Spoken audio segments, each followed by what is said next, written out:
Hey, we're here. It's Tuesday night at Shark Tank Live. We have an interesting story of what has happened over the last little bit. We're going to talk about Ole Miss and the New Year's Six. We're going to be talking about a whole bunch of stuff around the program as we get ready for an Egg Bowl coming up in a couple of days. But this is the Shark Tank Live on the Locked On Ole Miss podcast.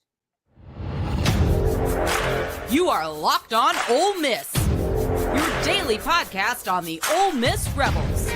Part of the Locked On Podcast Network, your team every day.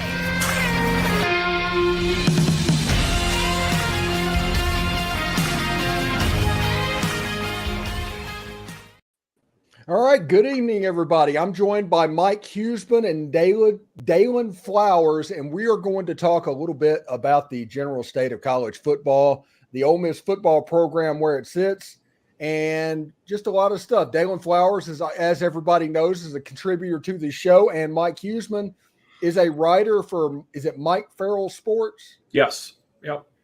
He covers coaching searches and things like that, but don't worry, we're not bringing him on that for that. He also has a wealth of knowledge on the transfer portal as well. How you doing, Mike?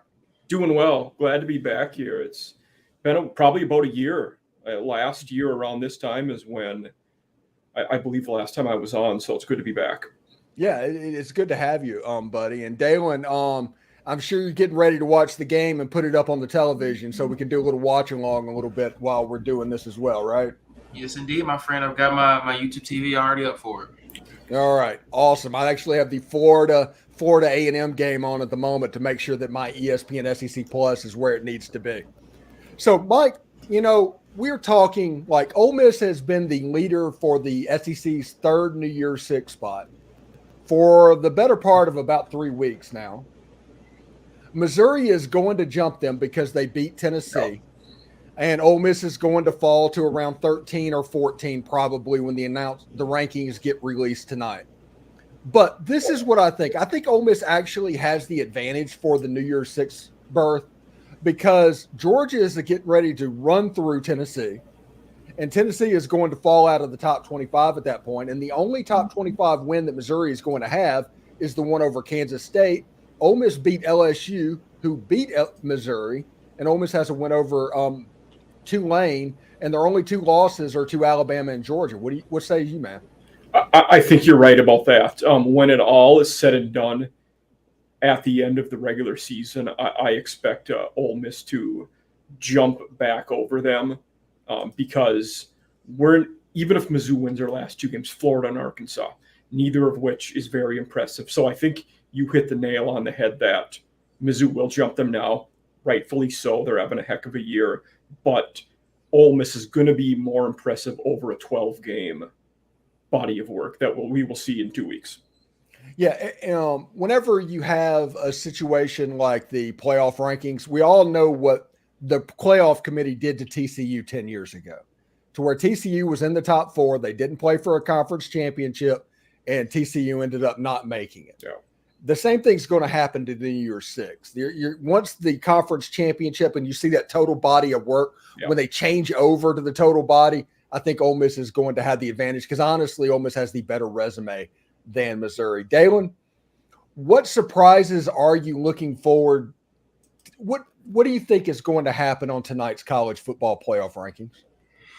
I want to see just how far they may drop us. And I honestly say that because, a couple weeks ago, OU had their loss to Kansas and they still were ranked ahead of us. I would like to see what kind of resume and body of work they look at now that we've lost the game. I would like us to not fall too far. I think we're around that 12-11 range now, but what do the committee see in terms of how we lost, but in terms of the rest of our wins this season? How do they place us against Oregon State, Louisville as well, Missouri? How do they place us within those teams? Now, I expect us to gain momentum in these final 2 weeks for that. But I would like to see how the committee ranks body of work because, again, we've had one of the toughest schedules so far throughout the entire country. And I think that builds advantages for us in terms of, where other teams may rank in front of us or behind us. Yeah, and it's also important to remember in that 2014 year, Ole Miss got beat 30-0 to a relatively bad Arkansas team on the road. and still went to a New Year's Six bowl at 9-3. So that game against the Georgia Bulldogs, that is in no way going to be disqualifying, because at the end of the day, when you're looking at resumes between Missouri and Georgia, you're going to see an L in that game by Missouri's column, and you're going to see an L by Ole Miss's column. That's just not going to matter, in my opinion. What do you think, Mike? Another one interesting that, Dalen brought up all those teams. How Ole Miss will be ranked in respect to Penn State is also interesting. They are another one-loss team who lost to another prospective playoff team in Michigan, and they're going to be up there. So I'll be curious to see Ole Miss, Penn State, where they're ranked in respect to each other. Yeah, I think we have. Honestly, if you said, hey, Steve, you can put $25 down. You have to bet on one bowl game, and it's a certain matchup. And I honestly think the matchup that is most likely for Ole Miss to get is the Peach Bowl versus Penn State. I think that is the game that we need to watch. Now, everybody is prognosticating Ole Miss to the Citrus Bowl, which selfishly I'm all for. That's 50 miles down the road from my house. And it's right next to the Under Armour game, and I can just make a week of it and have a good time. But I do think the Peach Bowl against Penn State, I think that is Ole Miss's fate. Dalen, what matchup in bowl games are you looking forward to? I'm looking forward to that, honestly. I think that's going to be a really fun game, and I think it's a game that puts us against a team that is kind of very similar in ways to us. They Penn State have recruited very well, and they've developed a really good team over the last couple of years under James Franklin, but they've kind of ceased to win those big games, as we've seen their 2 losses this year against Michigan, Ohio State, and we're kind of in that essence too. We've developed really well, but we've ceased to beat those 2 teams in our conference, of course, Bama and Georgia this year. I think we were right below. I think, Penn State has one of the 5 best defenses in the country. And I think that will be a phenomenal matchup with our offense against their defense, and how, Charlie and Lane, kind of sees to match up, how Caden Prescorn plays against that type of linebacking defense. How do we, use the run game effectively? And also, how does our defense match up against their offense? Their passing game has been a little stale over the last couple of weeks, but I think their running game has developed to kind of be a respectable run game for their offense. And I would love to see how Pete, kind of implements something to stop that run game, because I think that's kind of been a big asterisk for our defense this season, just kind of stop and run against opposing teams. Mike, the one bowl matchup that everybody is prognosticating at the moment that is just absolutely gross, though, is the Citrus Bowl prognostications they're doing against the Iowa Hawkeyes. And it would be interesting to see Ole Miss's offense against that defense, but that was just gross, man. Bet the under in that game. Bet the under. That's all I have to say. Because they would force Dart. They would force Dart to beat him. Judkins would be largely ineffective in that game, just because everybody is against Iowa. They're almost impossible to run against. Which is absolutely crazy. It's weird that offense just can't be good. I guess they're so make the defense and sacrifice for the defense. That's it. It is the way they play. They're going to get you into a chess match, and Kirk is basically going to boil it down to, you are going to make a mistake before we will, and then we will capitalize on it. Yeah, but if for some reason, if Ole Miss got into that game, that Citrus Bowl, and they played against the Iowa Hawkeyes and they had 17 points in the first half, it's over. It's a ball game. Yes. Strike up the band. That's like that would be the equivalent of a 38-0 halftime to a normal team.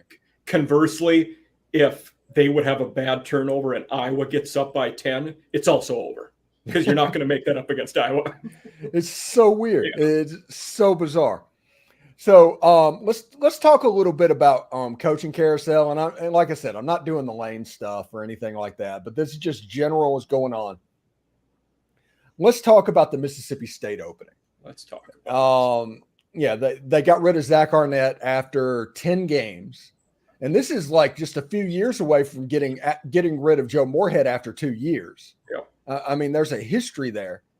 And they're starting to look at candidates who might be willing to take that job. And I don't know if anybody that is up and coming would do it. So I think they're either overly ambitious coordinator that's trying to skip a step, or maybe a retread. I think that is where Mississippi State is at. Well, we had a relatively big name who's an up-and-comer tweet today, and his location was in Starkville, Mississippi, and that was Jamie Chadwell from Liberty. That the tweet was fake. Oh, was it? Yes, that tweet was fake. See, even one of our bosses said that they thought it was legit. Yeah, it had like the drop arrow thing on there, and most of those tweets don't have them or something like that. Okay, I'm not as familiar with that, but that makes sense. But that would be the dumbest thing ever, though, to leave your location services on. Yeah, I do think you may have hit the nail on the head with A, retread, B, up-and-comer, because I think their top two candidates now both fit those camps. Barry Odom at UNLV failed at Mizzou. He inherited a bad situation in his defense, but he is doing wonders at UNLV. Nobody's won there. And in his first season there, they're going to play in the conference title game. The other up-and-comer that I think could be on the radar is a former Ole Miss assistant, John Sumrall, who's doing great things at Troy. They're having a heck of a year. And I could see both of those two being in the mix. I think another guy, so I was at South Carolina last year. I'm a professor at Marshall this year. Charles Huff is another former Mississippi State assistant. Marshall's been a weird team this year, but his name, he'd been a Sabin assistant. He'd been at Mississippi State. The elephant in the room for this one is Dan Mullen. Everybody brings his name up. I don't like it. He's a good X's and O's coach. He will coach again. I don't like him to go back there because his deficiencies were recruiting, talent acquisition. He was good X's and O's wise, but he couldn't get talent in there, especially at Florida. Now, Mississippi State's already behind the conference in NIL and transfer portal scenarios. You bring him in a situation where they're already behind. I don't see it working and them getting better. What do you guys think about that? I agree totally. I think, honestly, Ole Miss fans should root for them to hire Dan Mullen because it's a potential disaster that could set their program even further back than it is right now. I think the name that I don't know any rumors about this, but a name that is just on my head and on my mind at the moment, I think everybody should pay attention to Manny Diaz. So I wrote an article for Farrell yesterday. Diaz was one of the five, the only one I haven't mentioned yet. So former D coordinator there, makes a lot of sense. Yeah. It's one of those things. He's got the energy. He can do some of the stuff that can compete with Lane to make Mississippi State seem cooler than it is. And I mean, Manny Diaz is the inventor of the turnover chain, for instance. So Manny Diaz, as everybody knows, is the son of a former mayor of Miami. So he's very good in the public light. He's very good in front of a crowd. He's very familiar with what's going on. He obviously has a good idea of marketing. I think that will be important because the reality of what's going on at Mississippi State, and they're going to get this fixed. They're going to do it, but they were behind the ball getting their NIL camp together. And in this day and age, if you don't have NIL, you have trouble recruiting. If you can't recruit, you're going to sink down as the conference goes.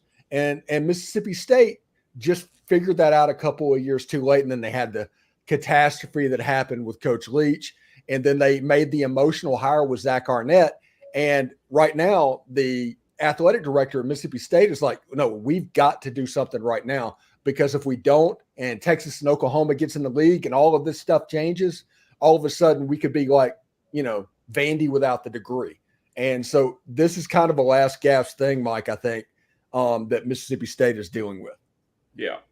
Another guy I could see being in the mix that we're hearing more and more, Rhett Lashley, SMU, has was O coordinator at a lot of big schools before. We're hearing his name come up. The new Mississippi State athletic director, new this year, in fact, was longtime assistant AD at Oklahoma. So keep that in the back of your mind. I don't think Jeff Levy would be a candidate for this job, but he will become a head coach eventually. We'll see where and when. I get this is just me guessing and me reading the tea leaves when it comes to Jeff Levy. I think his relationship at Oklahoma is strained, and there might be an exit strategy that Jeff Levy is trying to hit. That might be another name to watch in this situation. Yeah, and I think for him, the more likely scenario wouldn't be that he gets this job. It would be that a guy like Lashley gets it and Levy goes to a G5 program first as a head coach. But you never know with him. Yeah, Levy'd be that coordinator that took the Mississippi State job by skipping steps along the way. And maybe it works out, maybe it doesn't. I do think another coordinator to keep your eye, it could be Glenn Schumann at Georgia. He's another guy that's getting brought up. That one is interesting to me. It is. The only reason I say that, he's obviously Kirby Smart's defensive coordinator, who is basically notorious as the Sabin assistant that wouldn't take another job. And he just waited until the Georgia job came open. And Dan Lanning, the same thing, had offers out there, waited until Oregon came open.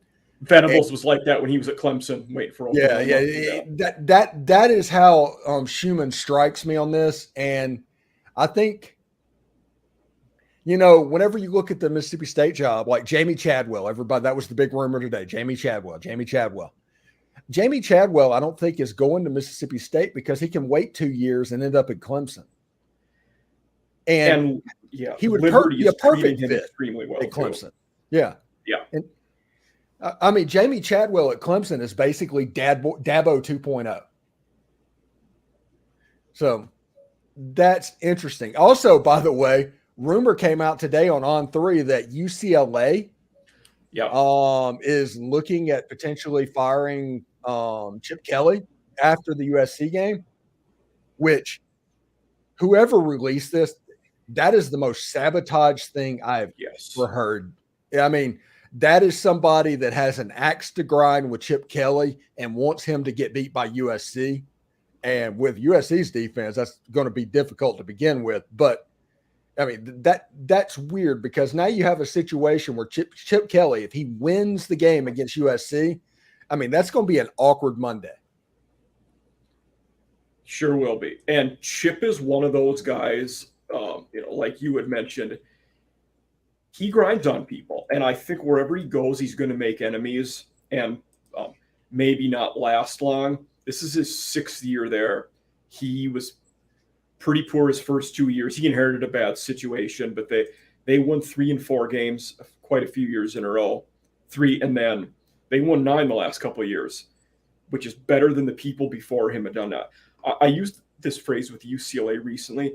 It's a tough place to win. That should be an easy place to win. Mm-hmm. For whatever reason, a lot of people have struggled to win there. And maybe they just want to get him out of there, but maybe he also thinks it's run its course here. Maybe I'll go somewhere where I'm going to be more appreciated too. So I don't know that feelings would be too hard on either side if he's not there anymore. Now, silly question, okay? But let's say this happens. Chip Kelly says, I'm done. Chip Kelly to Mississippi State? I don't hate it. It is they could do a lot worse than him, to be honest. Yeah. I mean, we talk about a retread of what's going on. Dalen, that makes a little bit of sense, man. I think it does. I think that, you sometimes in these coaching situations, you want to say, well, let's give a coach patience. Let's give him some time. But you got to think about it in the era we're in now, like you talked about the NIL, the transfer, and also OU and Texas coming in. There's really no time. There's no patience for teams to be lackluster anymore if they want to compete in the football world. I think that's why you even look at Arkansas fans. I think that's why they're kind of up in the air with Sam Pittman being there now. How do we continue to progress in this world of football if our coaches are still leaning with their tactics that are 15, 10 years old? The things that, worked, a couple of years ago, even decades ago, they can't work now. So how do you develop a system that gets you in immediately and gets you results immediately? But also you have to think about this, when you're at a job like anywhere in the SEC, but especially the West, it's hard to win games simple. You're playing against teams that are, competing at a high level every week, but also recruiting. Their coaches are top notch.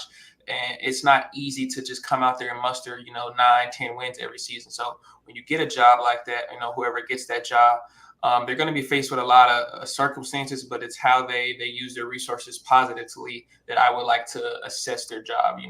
How do they recruit well? How do they keep players that they think are better here than instead of transferring? How do they do those things instead of just coming out and winning games? Because it's not going to be that easy in a situation like that. Yeah, and Dalen, I just want to ask the question: do you think Sam Pittman gets another year? Just speaking to people up there, I think he does, and that's just my honest opinion. Do I think he deserves it? Honestly, I hate to say this because I love P. I love what he's done. I just don't think he does. I just think that what we've seen this year and even last year, it's just been I think he's reached his high point. I think 2021 was a great year. Those 9 wins, beat Penn State in the Gator Bowl. I think he's reached his high point, and he got the program out of a very horrible situation, and he brought us back to some relevancy. But I don't think he can reach past this point where he has reached it. Now, at that same point, who do they go after? There's a lot of options out there, honestly. But I think just hearing from news media, I think right now they're going to give him another year, and if he doesn't execute next year, then I think he will be out of Fayetteville, unfortunately. But I think that time has come, and I think Hunter Yurchak is understanding, what I have to do for my program is what's best, and I don't think that right now that's Sam Pittman anymore. Yeah, it gets to a point, I think, in college football programs, and not just where it gets stale, but it gets to a point where you can't fix it. You can't turn it around. Because there's a certain level of buy-in that is kind of that event horizon. And if you ever drop below that, you will never be back above that. And I'm curious to see what the game against the FIU that Arkansas plays. I'm curious to see how many people actually show up to that game. Yeah. I'm glad that, Dalen, you brought up that like the news media there is saying he'll get another year. I am 100% with you. Like, I hope he does. Like, I don't know if he deserves it, but I actually hope he gets another year, because I was going into this show thinking, this week, thinking he probably was going to be gone. So I'm glad you brought that up. Yeah. See, the thing with Sam is, and even like, I would attest to what kind of Dabo Swinney has said this year. They have a certain mentality, and it's hard to break them out of that mentality. And so they have not really utilized the new resources they have in today's college football world to actually be better than they can be. So I think that's one of the big problems with Sam is, he just is kind of real old school and hasn't been able to kind of break out of that old school shell. Yeah. Hey, we got a question from Madison Book. It says the odds as I'm assuming Ole Miss, because it's in the avatar, we go to the Cotton Bowl unforeseen, unexpectedly. I think, honestly, that is actually pretty good. I think there is a scenario to where Ole Miss and Missouri make it into the Access Bowl. And if that happens, one of them is going to go to the Cotton and one of them is going to go to the Peach. And if that happens, you're going to have the Peach and the Cotton Bowl fighting over Ole Miss, because their fans they'll drink whatever town they're in dry. Yeah, I'm not mad with either one of those. I told you that a couple weeks ago, but especially about the Cotton Bowl. I think, fans will travel really well, and I think they'll enjoy either the Peach Bowl, Atlanta, or Dallas, and I think they'll enjoy really well because our fans have really stepped up this year in terms of traveling for the team. So I'm happy with either one of those situations for us. Yeah, Cotton Bowl would be 6 hours from the Mississippi border, because it's from Vicksburg, 6 hours. Atlanta, and the Peach Bowl is about 6 hours from Meridian and the other side of the state. So it is 6 of one, half a dozen of the other. And the third option is Disney World, and you can't really go wrong with that either. That's, like I said, that's 50 minutes from my house. Okay, guys. My wife is actually moderating the chat right now, and she's the voice of God. And she does that. So today I was supposed to interview Bill Flowers. Okay. And we were waiting on Bill Flowers to do his interview, and Bill had to delay for some reason. I get a phone call from my wife. She's like, Steve, I've locked myself out of the car. Can you come down to Bartow and help me out? And we tried to figure it out, and I'm trying to piece together the Bill Flowers thing and all that. And then eventually, drove down there to let her back in. And I'm like, okay, Becky, I need to understand what happened. How did you lock your keys in the car whenever you have a key fob? How did that happen? And she's like, oh, I don't remember. And I'm like, oh, no. We're not doing that game. We're going to have to step by step through this if you're going to play that game. Well, this is what happened. At the end of the day, my wife went down to her car. It was raining, because it was raining all day in Bartow. And she got into the car and realized she forgot her phone. So she panicked when she got out of the truck, because she was going to leave her purse in there, and she locked the door and shut the door. went and ran to get somebody to let her back in the building because she works in a government building. So they let her back in. She goes in and gets her phone. When she comes back down, she realizes the keys are left on the front seat. So what we have is a series of repeatably just like worse events that happened that caused my wife to stand out in the rain in the middle of a government parking lot, and nobody helped her at all. And of course, every other time a year, it gets dark at 8 o'clock in Florida. Now it's getting dark at 5:30. And it was an unbelievable, unfortunate event. I feel for my wife on that one. I'm glad she's okay. But that's what I was doing immediately before the stream day one.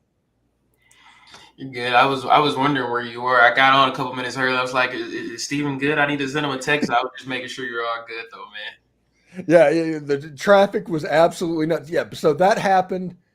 So between 5:30 and like 7:15, that's what I was doing to get that done, because of the traffic in this town is absolutely nuts. Oh, and my wife said, the voice of God, for the record, I've never forgotten my phone or locked the keys in the car. 900 mosquito bites. Welcome to Florida, Beck. Welcome to Florida. So, all right. So we're moving into this weekend. So we're entering into about a 9-day period to where it's just really interesting. First of all, I can't believe that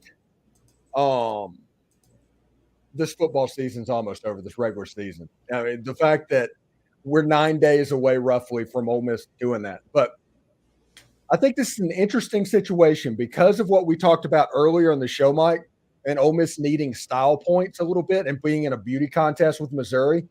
I do feel sorry for Louisiana Monroe, who has the second longest active losing streak in FBS. And I kind of feel sorry for Mississippi State because Ole Miss needs to score and win these games handily. Yeah, and for ULM, it doesn't matter. Terry Bowden is safe there, and they're happy with how he's doing. So they're doing this game to get a paycheck, and that's what it is, and that's okay. You got to fund all your sports and everything you're doing, and that's why we do these things. Oh, by the way, somebody put out a list, and it had the athletic budgets for every team in the Sun Belt on Twitter. And then they put on there how much is owed to Jimbo Fisher in the next 60 days, and that was more money than the entire Sun Belt's athletic budget. So speaking of ULM, if you look at a list of all the FBS head coaches, the public ones, the private ones don't have to disclose the salaries, but Terry Bowden is by far the lowest, and he's making about half as much as the guy who's the second lowest. He's not even making $400,000 a year. Everybody else is over $650,000. To put that in perspective, Terry Bowden's making about $400,000 a year, and if you are let's say you're the tight ends coach at Ole Miss, or whoever the lowest paid assistant is on Ole Miss's staff, you're probably making somewhere in the neighborhood of $600,000. Yeah. Yeah. It's absolutely nuts. Now good for Monroe. I mean, they were the ultimate slump buster, by the way, for Southern Mississippi, because Southern Miss was terrible. And then all of a sudden they played Southern ULM, and they not only beat them, but now they're scoring 40 points a game. And I think they have a legitimate shot Saturday. I'll be curious how they do Saturday and then next week, because the MO is that Will Hall was probably going to lose his job. Now they're looking pretty good the last couple of weeks, so that might change. No. I think whenever he gave away the play calling to the assistant, they've got a lot better. Beer Cans and Baddies says nobody can beat the mighty Georgia Bulldogs. Nobody is going to beat the Georgia Bulldogs this year. Nope. If they play like they did against Ole Miss the other night, nobody is beating that team. You can line Michigan up, Ohio State up. You'll find out shortly with Alabama. Nobody is beating that team. Offensively, that's the thing that was the really cool thing, because we've all seen the Georgia defenses and how they play. But offensively, that was a different looking unit than I've seen Kirby have. I don't think they can play as well as they did every game, though, either against all. they played really well against Ole Miss. I don't think they can do it every game. Yeah, I think they are going to probably sleepwalk through, but beat Tennessee. And they're going to save it up. They're going to beat Georgia Tech by 30 points. Yeah. And then they're going to be up for Alabama, and then we're ready for the playoff. And once that happens, I mean, Georgia's going to end up – I'm looking forward to Georgia versus Florida State. I got a feeling that's the matchup that we're going to get in the first round. And I want to see that Georgia offensive line against that Florida State defensive line. I think Michigan is the biggest threat to Georgia. The problems they pose running the ball, statistically, that would be the matchup I'd like to see.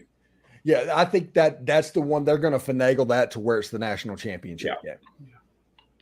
I think they actually are. Just real quick, I need to set this up to where the game's on. Check out the Detroit Mercy versus Ole Miss Rebels game. Detroit Mercy's lost like both their games by like 30 points, I think. So I do not have high hopes for them. Dalen, the Tennessee mustard throwers will get crushed this weekend. This is from our Beer Cans and Baddies, our resident Georgia fan. Talk about how you think this game is going to go, because I genuinely think that Georgia just is going to suffocate them. Yeah, I think Tennessee hasn't really found an identity this year, and I think that's been one of their main causes. They haven't been able to get the run game going. They haven't been able to get Joe Milton going, and I think Josh Heupel hasn't really found a developed answer against these teams. And I think what we saw from Georgia this weekend is their mix of schemes, especially on the defensive line, is going to cause Tennessee a lot of troubles offensively. And I don't think that, Georgia's really going to be phased this weekend. I think, it's going to be I think Tennessee will give them a run for their money in the first quarter, but I think after that, Georgia will kind of kick it up a notch and just show their power over Tennessee. But I think it'll be a fun game. I think we'll get to see what type of players step up for Georgia in terms of the long run. I think this would be a big game for those type of players for Georgia against Tennessee. Yeah, it's one of those games that, honestly, I just think it could get weird for Tennessee. I think it's going to be the game that they want it so bad. Mike, have you ever seen like the Looney Tunes cartoon? I think it was Gossamer and everything. He just squeezes it, and he's like, "I'm going to love you and squeeze you and call you Georgia." Yeah. And that's what Tennessee is going to do in this game. And because of that, they're going to press, and Georgia's just going to take them in and suffocate them. I honestly think that. Yeah, especially like Dalen said, second half, I think Georgia pulls away there. So Georgia's been pretty bad against the spread this year. They've only covered 3 of their games. This week is a 10-point spread. I think Georgia covers it in this one. So, yeah, I think they turn it on in the second half and pull away. I expected probably maybe like last week, 45-20, something like that. Yeah, and everybody says, well, at least Tennessee scored 20 points. And it's like, no, that's not how the game went. No. I am interested to see like the Florida-Missouri game. And I do think Missouri is going to beat Florida. Don't hear me wrong. I do think they're going to win that game, but I am interested to see if Florida has a pulse, because Florida has to get a win against either Missouri or Florida State to be bowl eligible. To even be Birmingham eligible, they need to get this win probably, because they're probably not going to get the one against Florida State, Dalen. Yeah, excuse my head down. I'm looking at the basketball game, but I agree with you, man. I think, if you look at these 2 games for Florida, who's their best chance? I think it's Mizzou right now. And I don't say that just in terms of Mizzou's not a good team. I just think, Florida State is a much tougher opponent for them right now in terms of how schemes match up. But I think Florida also has to be hungry, because if Billy Napier is talking to his team this week, what is he implementing in them? I think right now he has struggled all season because he doesn't have trust and confidence in his players. And I think that kind of correlates. If you don't have trust and confidence in your players, and your players aren't going to have trust and confidence in you. And we'll see how that works out this weekend. I'm a big fan of Eli Drinkwitz, and I think he's kind of put Mizzou in a position now where there's no looking back for him and his program. And so I think that it's going to be a fun game, but I think Mizzou will keep it. I think Florida will keep it close, but I think Mizzou will fight out a tough win for them. But Florida definitely has their backs up against the wall this weekend. I know they shouldn't even be in this position. They shouldn't have lost to Arkansas, but I'll take my hog win over a couple weeks ago. But they shouldn't be in this position, so they have to find some type of answers to try and pull out a win this weekend. So, Mike, you had something you wanted to say about that. About the Florida Mizzou? Yeah. Yeah, just that. I again agree with Dale on that. They're going to see this game as the path to a bowl game. Florida State is looking like it might be a bridge too far for them. And I don't think Billy is on the hot seat, despite what a lot of people say. You are hearing rumors. I don't think those people really know what they're talking about. He's going to get to year 3. Now, their schedule's a bear next year, and he's going to be on the hot seat next year. But the other thing to look at, and this was brought to my attention yesterday, among the potential 5-win teams, Florida's APR is actually really high. So they potentially could get to a bowl game with only 5 wins like Rice did last year. But you're not going to be waiting on that, especially with the JMU team and Jacksonville State, who may pip you to that if they get their waivers. Yeah, and they should get their waivers. James Madison should get their waiver. This is a team that is about to throw up a 12-0, about to be a Sun Belt champ. I mean, they deserve to play in that Sun Belt championship game. Yeah, and that's you're right. They won't even get to play in the conference championship game. Yeah. It's absolutely nuts. Dalen, this weekend, what are you looking forward to? And you can't say a double box of Ole Miss and Louisiana Monroe and Mississippi State and Southern. You can't say that. What am I looking forward to this weekend? In general or Ole Miss wise? Just in general. I want to see how A&M looks this weekend. Of course, Jimbo's gone now. How does this team kind of respond to that noise? Of course, they haven't had the best season, but they've gotten that chance now to get to a bowl game, and let's see how those players kind of react to what's been going on all week and kind of react to that noise. Now, I think the way that A&M plays the rest of this year helps whatever coach comes in kind of recruit better, because, of course, you want to go to a winning program. But I think also A&M needs to continue to push whatever coach they have right now, so whoever does come in can build off something instead of something lingering that is not a positive situation right now. Now, although it's not the best situation, it's not rock bottom. But I want to see what A&M is looking like this week. I think it's going to be an easy game for them, but it can also be one of those games like we saw a couple of years ago when they lost to Appalachian State. Never be able to put your head down and just kind of ease over these teams because you have a lot of things going on. So how do they respond to kind of all the noise going on this week? I think that'll be something fun for them. Hey, Mike, this question is from Jay Cannon. He says, who do you think A&M will finally get since a lot of big-name coaches are turning down being considered? Now, Mike, I think that this search, A&M always goes back and forth. They go big-name coach, Texas coach, big-name coach, Texas coach, just back and forth with that. I think that either Mike Elko or Jeff Traylor is going to end up being the head man at A&M. So, if they go Texas guy, definitely Traylor.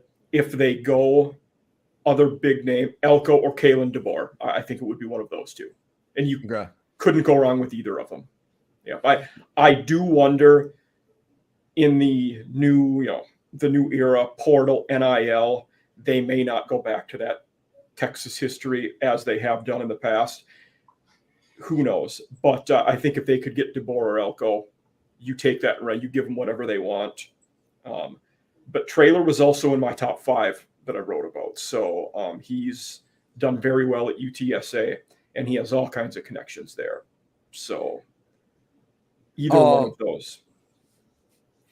Beer Cans and Baddies said the Nick Saban retirement party will take place on December 2nd at the SEC championship game. He's obviously a Georgia fan, but Nick Saban has alternated between looking like a kinder, gentler Nick Saban, and also he's been digging deep. This is probably one of his best coaching jobs. Yeah. Think he walks away? I don't. Not this year. I don't either. I think he has a couple more years in his bag. Yeah, I'm inclined to agree with y'all on that one. But it's an interesting situation. Now, this basketball game, I think Ole Miss is it 8-0 or 10-0? I was 8-0. Okay. Yeah. At the first time out. So Ole Miss's basketball team is actually doing quite well. I'm pretty excited about that. All right. ULM, the goal for ULM, Mike. I think this is a situation. If Jackson Dart plays more than one series in the third quarter, there's probably a failure, right? That might be a little bit much, but I wouldn't expect him to play into the fourth quarter, hopefully. And it depends on how much you want to play the backups too, especially with that short break. I did want to ask something related to that. Egg Bowl. Is it Thanksgiving or Black Friday? Thanksgiving. It is okay. So you have the shorter. You don't want him and Judkins, especially playing into the fourth quarter, and any of your regulars for that matter. But I think I think Ole Miss wants Walker Howard to get the fourth quarter in this game, and I think they should. They want Spencer Sanders to get the third. And you get Jackson Dart in there to knock some rust off, to have him feel good, have some success. I think that should be the plan at the quarterback position. It should be, yeah. I agree, because I think we talked about this on Monday. When do coaches kind of decide that, we got to see Walker out there a little bit more to get him some more execution out on the actual field for next season? So, I think that's the right move right now. Yeah, and it should be really interesting indeed. But anyway, Mike, we're going to follow the basketball game. We appreciate you stopping by, and I hope we can do it again sometime, man. Absolutely, yeah. Feel free. Obviously, the coaching carousel is going to heat up here in a couple weeks, and be glad to be on. Dalen, it's nice to meet you. You too. Yeah, and tell them what you have going on at your site and where they can find your stuff, man. So you can see my X/Twitter handle up here, Huesmann CFB, and I'll do a lot of coaching lists at this point. So, jobs open up and 5 names, and then for some, most of the bigger jobs, I'll keep updating that. I do a weekly coaches hot seat, which we haven't had this much action and change on it all year, just because of all the guys that actually got fired.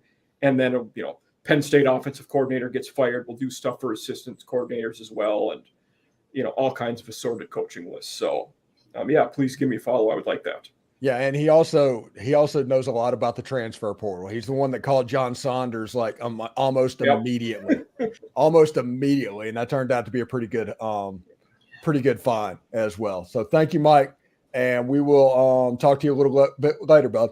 Take care, you guys. See ya. All right, Dalen. It's just you and me now.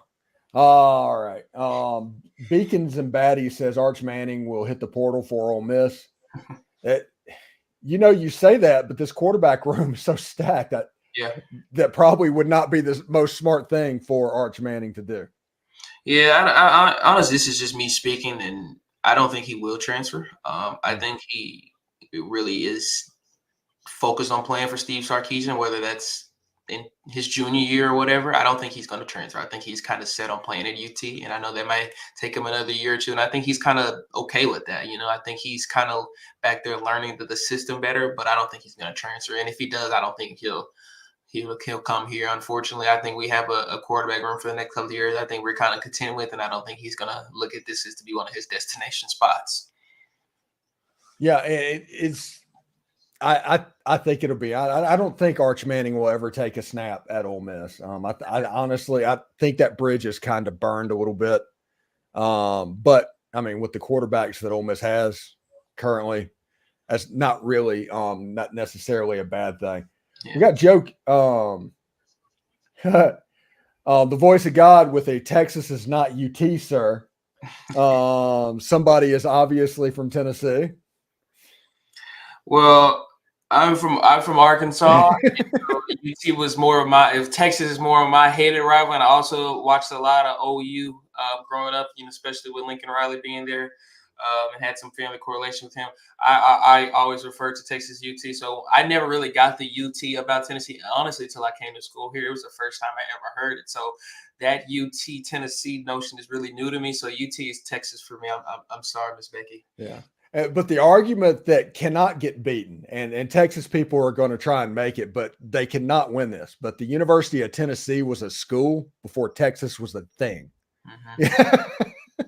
So, yeah, I mean, you do have that. We're talking like, 50 years before the Alamo happened, Tennessee was a state. Yeah. So, we got some hustle. Ole Miss is going on. They got a 7-point win or 7-point lead at the moment. They're about to hit the under 12 timeout in a moment as well. Jay Cannon says Ole Miss 70, State 3. I wish that would be the most awesome. We just beat the hell out of you at the end of the game ever. I think we both know that that's not going to happen. So should be pretty good. Anyway, we're going to wrap it up very much. Ole Miss basketball is doing pretty well. We're going to watch that. Obviously, there's no post-game show on that. We're going to start that after football season ends, doing postcast around basketball. But if there's a game on Tuesday, we're going to have it because we do it about 7:30. Every Tuesday, we do Shark Take Live. So we thank you for tuning in, and tune in next week. And we've got a whole bunch of stuff coming up. So subscribe to the podcast if you haven't, to the YouTube page. If you have, please tell a friend. And if you are listening on one of the other mediums, go over to the YouTube page and subscribe as well. Dalen Flowers is starting up his new podcast with a new season this coming year. Stay on the lookout for that. He'll be able to advertise it on his show as well. And Joel Nichols says real quick, I want to point out, Stephen, I fully expect Ole Miss to get that revenge that you spoke of in regard to Mississippi State on Thanksgiving. Yeah, I think this is the game that is actually revenge. 2017, the mayor of Starkville, that was great, but this game is actually the revenge game. This is the one where the check comes to. So it should be interesting to see. Anyway, Dalen, thank you so much for joining us tonight, and we will see everybody tomorrow. Take care. Hotty toddy.